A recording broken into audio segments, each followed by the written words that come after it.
With the world feeling rather uncertain right now, a lot of people are rightly concerned. But here in Sweden, preparing for uncertain times and even for war is not something that's scary or fearful. It's something people have been quietly doing for years, because after all, here in Sweden, you can get a huge jump of snow, which means you can't get out the house for a week. So you need to be ready for anything and be prepared. So in this video, I'm going to be showing you how I've been preparing in my Swedish cottage, not with panic, not with fear, but with the calm steadiness of the Swedish way. Let's start with something simple. Here in the porch, this wood stack is absolutely vital, because with this wood, I can not only heat my home, I can also cook. This wood feeds into my wood stove or my vedspis, and it doesn't just heat this room, it heats all the radiators in the house. And it's very comforting to know that even if the power's out, this house will stay warm. It's a kind of independence you don't really think about until you need it. And in Sweden, you'll find candles everywhere. They're part of the culture. Swedes like them for mys, just a sense of coziness. But they're also incredibly practical, because in a blackout, a handful of candles are going to make the whole room feel safe, warm and cozy. Now I've got 2 stacks of candles.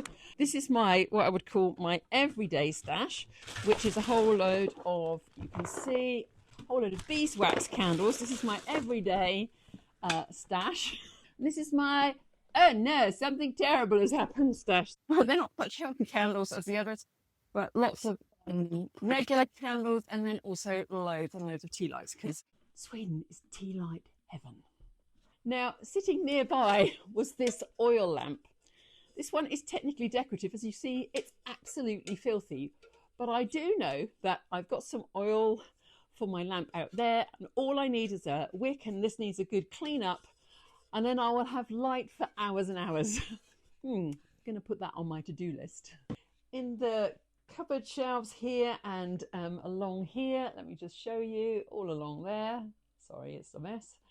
I've got jars of oats, flour, beans, rice, sugar, nothing fancy, but enough to make bread, porridge or soup if the shops are shut or the roads are snowed in.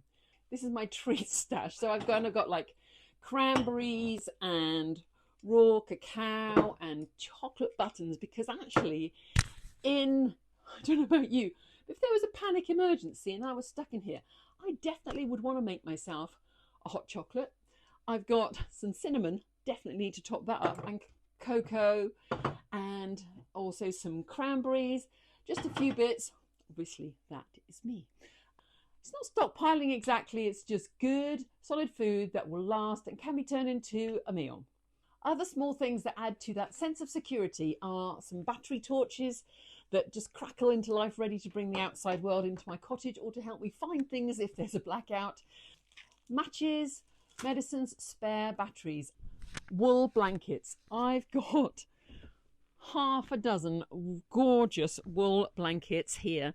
So anything gets cold and we're relying on wood-fired heating, and even when you've got a house that's fired by wood, sometimes the temperature inside the house can drop to as low as 5 degrees in certain areas. So these are just gorgeous, will keep you warm through a very cold winter, and you can pile 5 or 6 of these on your bed to keep warm at night. And when the temperature drops a couple of degrees, just popping on a nice warm cardi not only makes you feel cozy, it also makes you feel warm.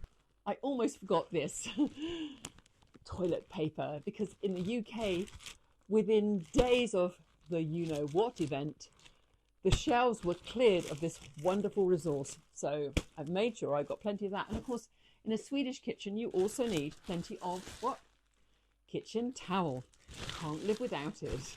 Now, the number one thing on the list for preparedness in this book about prepping here in Sweden, which is a government leaflet, is making sure you have plenty of water. Now, I've got water here in the fridge. I do have a well literally just out the kitchen window here with a pump, but obviously that could fail or freeze. That's also definitely a possibility. Number 6 is sorting out your toilet facilities. I have 2 facilities here. One is just a camping toilet, but I've also got one of those, I don't know what you call it, incinerator toilets, where you have like little paper sachets and you do things and press a button and it all magically disappears. So for that, I'm pretty much self-sufficient as long as we've got power. If not, I've got alternative options across the way with my neighbour, my son, who's got a composting toilet. And I've got these gorgeous cast iron pans, which I totally love. This one is so easy. And when I'm lighting the wood stove to heat the whole of this house, I just pop some oats and some water in here. And within 20 minutes, I've got some bubbling porridge ready for my breakfast. Really easy. None of this feels dramatic, and that's exactly the point. Preparedness in Sweden doesn't look like panic. It looks like being ready for winter, and it looks like coziness.